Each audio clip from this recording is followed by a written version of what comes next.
Hi everyone, I am Alessandro Giovannucci from Chaos League, and in this talk we will discuss about nostalgia in Larp, how we can interpret that, and what techniques we can use to play around nostalgia in Larp. So the first question that we can address to ourselves is, what is nostalgia? It's a Greek word, is the result of two other words, which are ostos and algos, which means return and pain. So we can play a bit on this word and imagine that is the unexpected return of the pain, or the pain associated with the return, probably a missed one. So here are the two key factors, the return and the pain. So an action and a consequence. These are words used a lot in everyday life that can be of many different kinds and also generated by different causes. How we can use nostalgia specifically for Larp design? We can use 4 ingredients, 4 elements that can help us to deal with nostalgia. We can see that is formed by pain, as we said, return, but also memory and aging. How we can use those elements to have specific Larp techniques? By focusing on nuances that can offer materials to Larp design. We have to be wise and choose the values that we can find useful in those terms that are very large, very vast. So, for example, we can start by analyzing pain, picking up what can be useful for us as a Larp designer. So we can intend pain as the measure of what? Of time that has passed. Pain comes from the comparison between what we used to have and what we got. So this confrontation can create interesting scene, interesting Larp moment. Let's move on and go to the return. The return can be about designing spaces that are known and unknown at the same time, because time passed and the memory is often unfaithful. So we can imagine the location as a time travel experience, as a patchwork of spots that characters remember well and spots that are completely forgotten, and maybe they are ready to be revealed again. Also about memory, we can use it to reactivate the past. We can use it as a dynamic tool. It's not only about finding information in a static way. It is very common in Larp and is always something that work well. For example, find diaries or pictures or some artifact from the past, or some source of information that can reveal things to the present story. It's also an alibi to make meaningful action. So we can use memory to make action that are meaningful and consistent with the Larp. So it's something that we can challenge. Memory must be present all the time in a Larp that deal with nostalgia. So it's a tool that players may use to change the history. So they need to act in the past some way. So we will use some techniques to do that, to act in the present. So but it's really about working in the past. So they have to change, the player have to change the past rather than change the future. Okay, future can be a consequence of what you played in the past. You cannot react your past in real life, but in Larp you can. The last point is aging. So we want this kind of Larp to be open to everyone. So it's important to stress that aging is a process that belongs to everyone. Everyone is aging. So we all are destroying our present little by little. So aging is not only for aged people. It's very important to stress that in the communication, because otherwise you will risk to avoid the younger LARPer to participate in LARP that deal with memory and aging. So it's important to stress that we can all reflect about that. A good way to set this kind of LARP is to focus on some conflicts, some antinomics pairs. So the first one is between the past and the present. So players are always conflicted about going back and going to the present and going maybe to the future. And the play and the character, because of course you are talking about something that the player maybe know and the character don't know, because maybe you have some information, or maybe you will play some meta techniques that allow players to know stuff that characters doesn't know. So this is also an important pair that you can play around in this kind of LARP. You can imagine your LARP experience as using two devices. The first device, the first interface is between you and the other player, and you will use your character as an interface for that. But you have also an interface between the player and the setting, and the memory can do that, can link you to the whole experience as an individual, and then you can make it collective by using your character to interact with the other player. And the third pair is joy and pain, because we know that nostalgia is a very mixed feeling, is inherently conflicting. So it's about us as designer to choose what we want to do, and if we want to balance or unbalance the experience. But we need to be aware of that during the design process. And so to enhance a LARP experience that takes in account these pairs, we need techniques to facilitate these conflicts. And so this leads us to mainly non-linear design choices and non-naturalistic choices and manipulation of space and time in some peculiar way. So I will present in this second part of this video some design techniques. So please take this as a suggestion, a toolkit that you can expand, modify, using and adapt to your project. You can modify and let me know, it will be so great.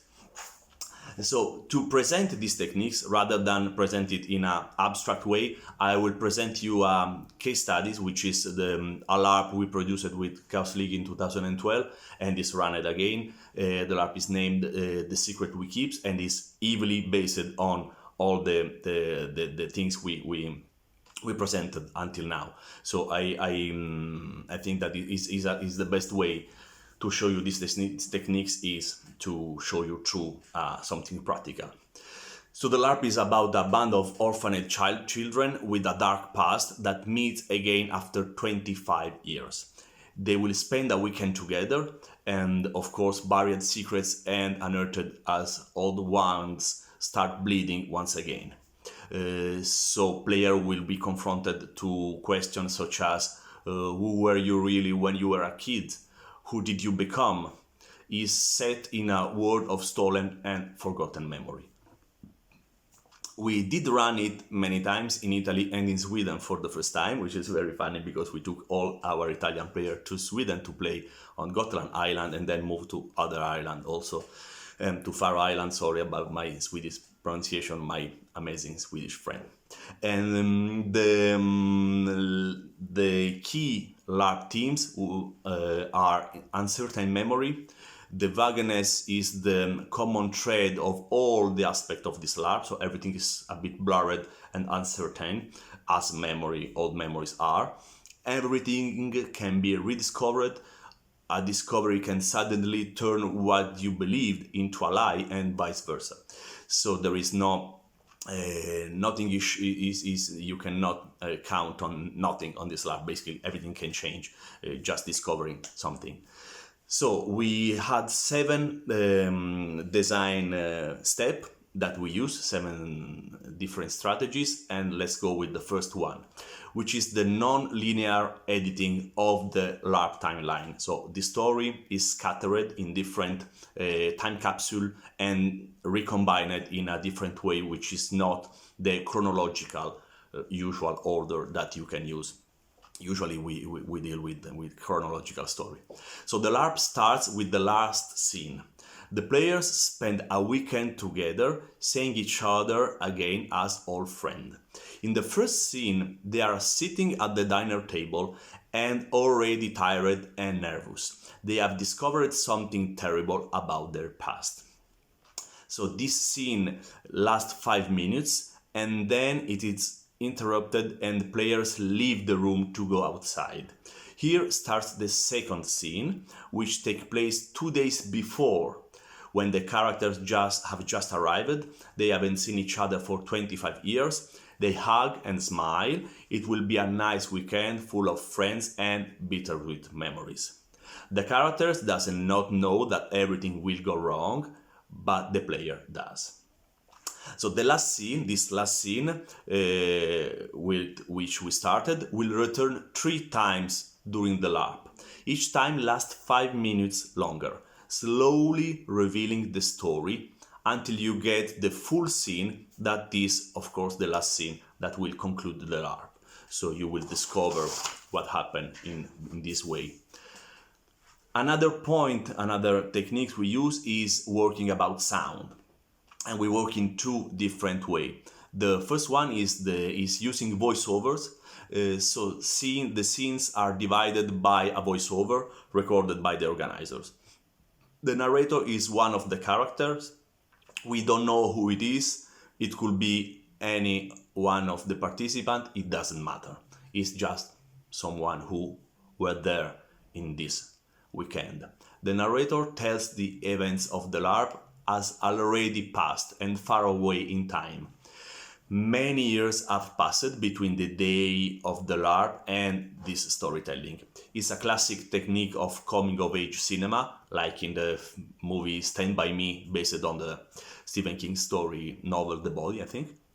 These voice messages provide mood and information and help with the physical transition through the scenes. When we have to move after of character from a scene to another, we will do it in silence, listen to these voiceovers in order to not spoil the immersion.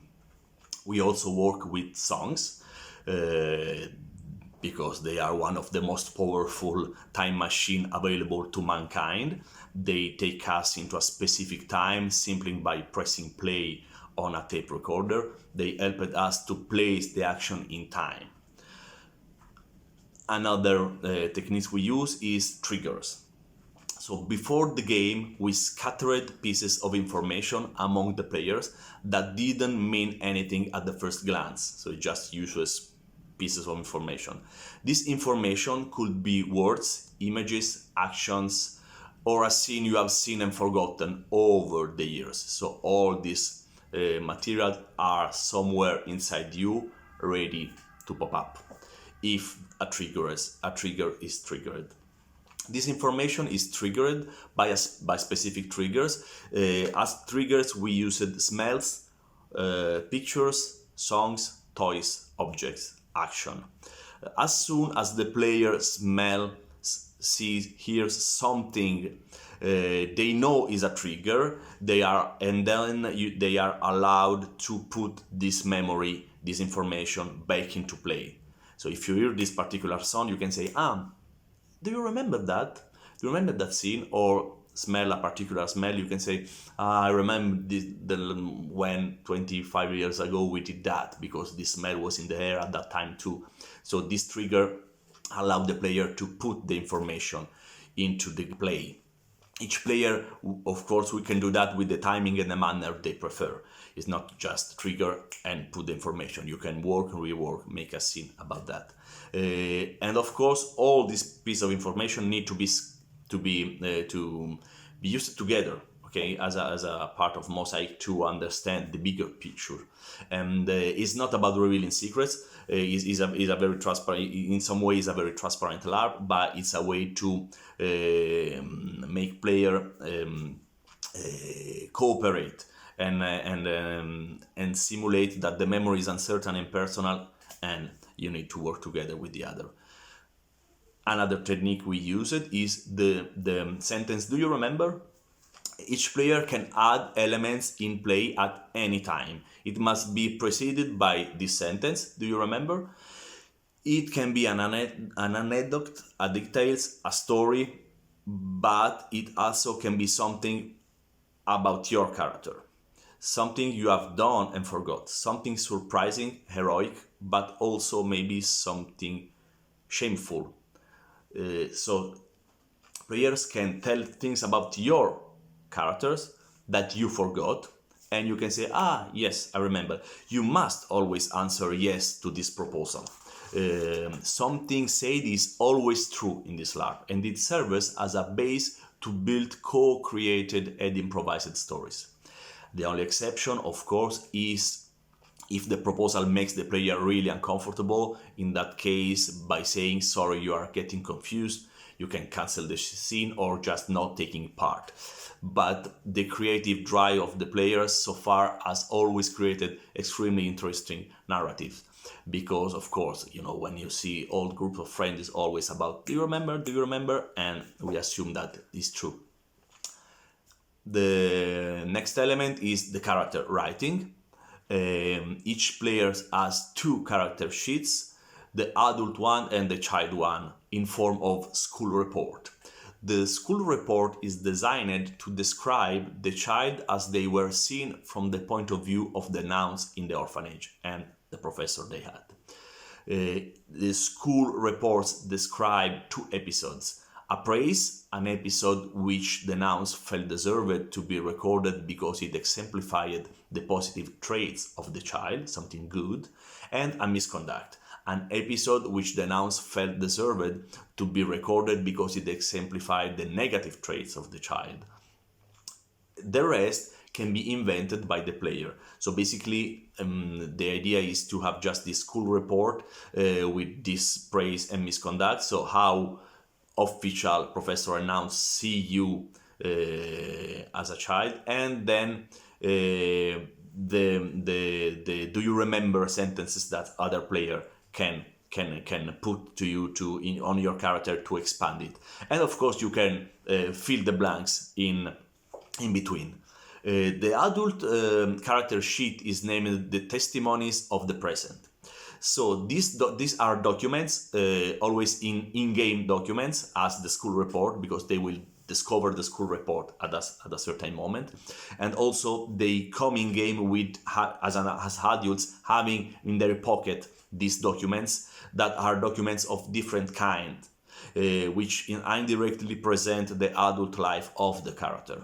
Instead of a profile written by an omniscient narrator, there are letters, notes, contracts, and a whole series of elements which vary from one character to the other to offer some insight in their identity. All characters are fully transparent and available for reading before the character choice. Another technique we use is the telephone. A link with the outside world represents an abrupt return to the present. For this reason, in the location we have set up a phone from which players can receive phone calls. On the other end of the phone, there is not a defined person. It's more a voice that reminds you that there is a world outside the bubble, a world outside the bubble of memories in which players are immersed all the LARP long. The voice reminds to the character that they are also present with its urgent choices to make and these difficulties. This duality, where you are and where you are supposed to be, what you are doing and what you are supposed to do as a good adult instead of lose yourself in memories, this duality creates interesting situations. Is part of these conflicts, these antinomic pairs we just talked about.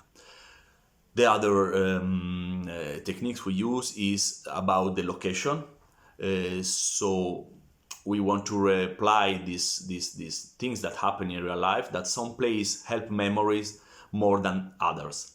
That's why we have set up some special places where the player looking for focused scene can go. For this presentation, I have chosen 4 of them. There were more, but for time reason, we will just have a look on 4 of that.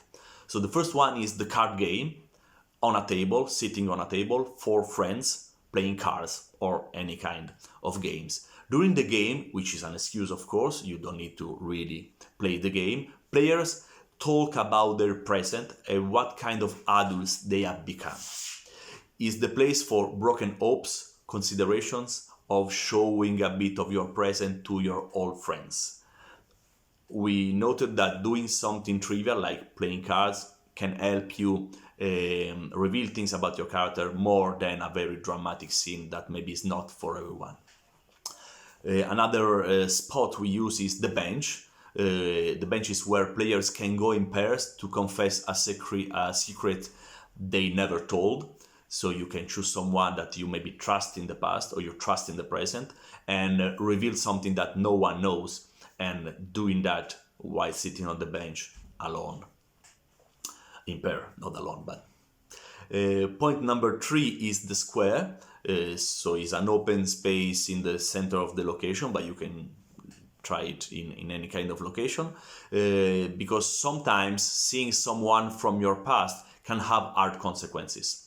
Old conflicts are always ready to explode again. The square is the place you can take someone to tell their loudly why they are an horrible person and what they did to ruin your life. So it's really a place for confrontation, for conflicts. Is where we can shout in this other ways very intimate LARP, and maybe something that you really want to know. You feel that is your last chance to say that to this person, because maybe you won't see this person again in the future. The 4th spot is a black room, used to create a dialogue from when you were children at the orphanage. One can invite a character, or more than one, by saying, "Help me remember something." It's meant to deepen the relationship you had with that person when you were a child. It's played blindfolded in the dark, talk with soft and possibly child voice. So after all this technique we have seen, maybe it's the time to answer to maybe the most important question. Why making a LARP about nostalgia? We need deep and sincere LARP to avoid the commodification of the past. Too often nostalgia has been an easy means of selling goods and services. Of course, we live in real life, we are not entirely opposed to it, and we know that is normal, but we also believe that is appropriate to emphasize the many aspects of that our relationship with the past can have, instead of just being something that you can sell or having fun too. It's a complex relationship. The past is a consolation, but it's also a motivation to act. We believe that the musealization of personal stories is a simplification, and the LARP can fix it, making deeper. Immersion shows that nostalgia is not always good. Memory is a weapon. LARP can be an alibi for using it. Thank you.